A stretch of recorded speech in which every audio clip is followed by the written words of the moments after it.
Bonjour à toutes et à tous, aujourd'hui dans cette vidéo je vais parler de 5 astuces pour la crise d'angoisse. Et oui, ça peut paraître un peu effrayant, mais bonne nouvelle, il y a des solutions pour calmer une crise d'angoisse.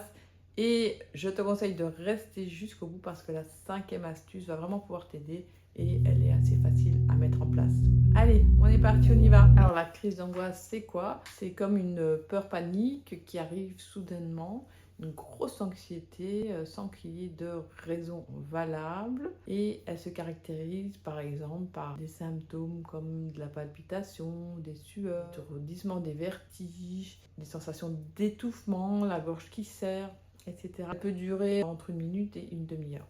Alors astuce numéro 1, c'est la respiration contrôlée. Donc effectivement, on respire beaucoup trop avec les muscles accessoires au niveau du cou et pas assez avec le diaphragme. Et en cas de crise d'angoisse, du coup, cette respiration s'accélère. En s'accélérant, ça augmente le stress. Et donc, le but est de rééquilibrer tout ça et de respirer donc plus lentement. Surtout, respirer avec le diaphragme.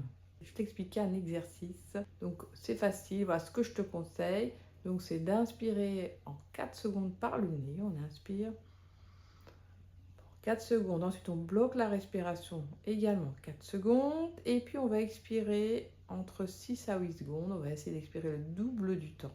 Et on répète cet exercice plusieurs fois, donc au moins 5 fois. Et ça va ralentir la respiration, ça va calmer les idées et ça va détendre.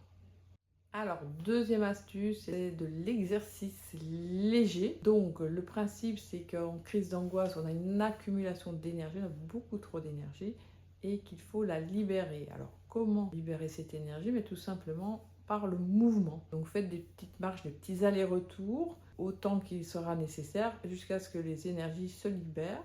Ou s'il y a un escalier, eh bien, pense à monter et descendre cet escalier plusieurs fois afin de libérer ses énergies. Troisième astuce, c'est l'hydratation et la fraîcheur. Donc bien s'hydrater, boire de l'eau dans le moment de crise d'angoisse et se rafraîchir le visage avec de l'eau fraîche, voire également les mains et les poignets.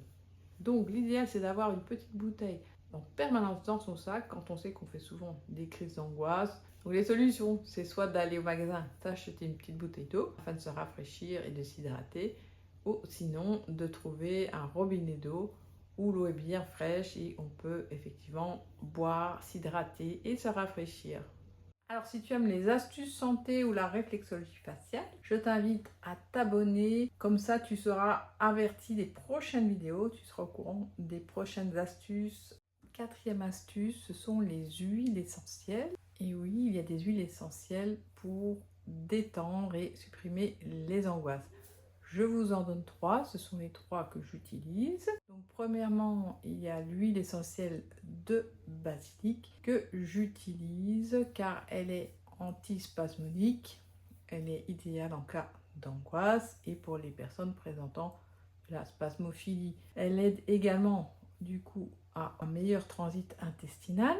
Comment l'utiliser? Vous versez une goutte sur un support, donc par exemple un morceau de pain ou un morceau de sucre, et l'idéal c'est le miel qui est encore gras, et puis vous pouvez la prendre par voie orale, vous pouvez avaler le tout.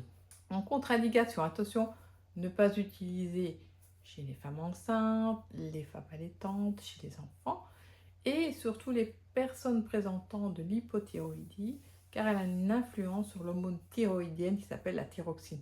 On peut l'utiliser 1 à 2 fois par jour facilement jusqu'à ce que l'angoisse, l'étranglement au niveau de la gorge ait complètement disparu. Ensuite, j'utilise également l'huile essentielle d'orange douce parce qu'elle détend le système nerveux central. Elle est idéale aussi pour les enfants à partir de 3 mois. On peut l'utiliser sans problème. On peut l'utiliser chez les femmes enceintes en application, mais attention, elle est photosensibilisante. Donc, ne pas s'exposer au soleil quand on a appliqué cette huile sur notre peau. Alors, troisième huile essentielle, c'est la bergamote. J'adore cette huile essentielle de par son odeur. Ça ressemble à une odeur comme les agrumes, comme un peu du citron.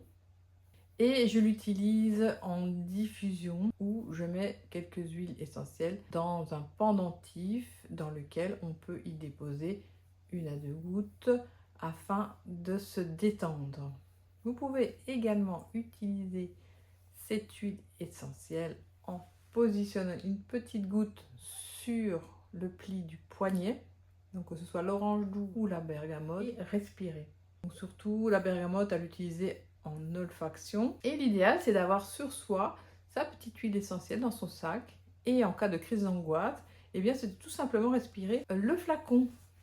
Et donc, associer la respiration contrôlée avec l'effet de l'huile essentielle. Donc, utilisez ça en synergie. Vous pouvez également vous préparer un petit roller d'huile essentielle dans lequel vous mélangez une huile végétale et des huiles essentielles comme orange rouge et bergamote. Ça va très bien ensemble. Et vous le roulez sur le poignet pour effectivement sentir l'odeur et vous détendre. Prenez-le toujours dans votre sac. Alors, la 5e astuce, c'est la réflexologie faciale. Et moi, c'est ma préférée parce que les énergies sont tout de suite libérées. Et on commence à sentir le bienfait de cette simulation de points d'acupression. Donc la réflexologie faciale, c'est quoi? C'est une technique thérapeutique qui est basée sur des points d'acupression au niveau du visage. Ce sont des zones réflexes qui peuvent détendre à distance. On peut agir à distance sur le corps. Donc chaque point représente un organe, une partie du corps, ou voire chaque point a une action bien spécifique sur le corps. Et donc, pour soulager la crise d'angoisse, il y a donc une formule avec 5 points d'acupression qu'on va voir tout de suite ensemble. On est parti avec le point 134, je vais te montrer comment stimuler ce point. Alors, on va prendre la racine des cheveux, on met le pouce entre les 2 sourcils et on calcule la moitié de la distance. Et là, on a le milieu du front, on part horizontalement jusqu'à la partie externe. Voilà, on sent un petit point. La partie externe de l'iris, le petit point qu'on sent qui est tout dur, c'est le point 134 qui est un point de détente. Donc on stimule bien les 30 secondes au minimum. En cas de crise d'angoisse, on le stimule un peu plus longtemps s'il le faut. On peut masser la zone également. Et on fait la même chose de l'autre côté. Ok, ensuite, il y a 2.34. On est près du sourcil, c'est facile. On prend le sourcil, on va monter d'un cran, reculer d'un cran, et là on est sur la zone du système nerveux central et on va aider à la détente. On masse et on change de côté. On prend le sourcil à la racine, on monte d'un cran, recule d'un cran, et là on est en plein sur le point 34. Tu stimules bien et puis tu masses. Alors, ça va être de plus en plus facile. Là, on a le point 26. Il n'y a qu'un point. En plein milieu, entre les 2 sourcils. Là, tu ne peux pas te louper en cas de crise d'angoisse. Tu stimules cette zone. Et là, tu restes au moins 1 minute. Tu masses également. Et puis, tu passes surtout au point 8, qui est le point de l'angoisse. Pourquoi? Parce qu'il représente la gorge. En cas d'angoisse, on a les muscles qui se resserrent au niveau de la gorge. Donc, entre les 2 sourcils, hop, tu stimules bien là et tu restes le plus longtemps possible. Si tu bailles, c'est un bon signe, ça veut dire qu'il y a la détente et donc la détente également de la gorge. Donc je te conseille de bien stimuler ce point au moins 1 minute. Et puis, on masse toute la zone ici, point 26 et point 8. Et si tu as encore de l'énergie, du courage, tu continues avec 2 points qui sont les points émotionnels. Alors on prend le point 26, la racine des cheveux, on prend la moitié de la distance et en plein milieu du front, on a le point 103 qui est un point émotionnel. On peut avoir des fois des émotions enfouies depuis le passé également. Et on termine par le 2e point émotionnel. Donc on prend le point 103, point 26, moitié de la distance, et là on est sur le point 106, 2e point émotionnel à bien stimuler, et on masse toute la zone. C'est du réflexodrainage, on fait au moins 30 allers-retours. La détente va commencer à se faire sentir. Et on peut même enchaîner avec réflexo-drainage au niveau des points 34 des deux côtés.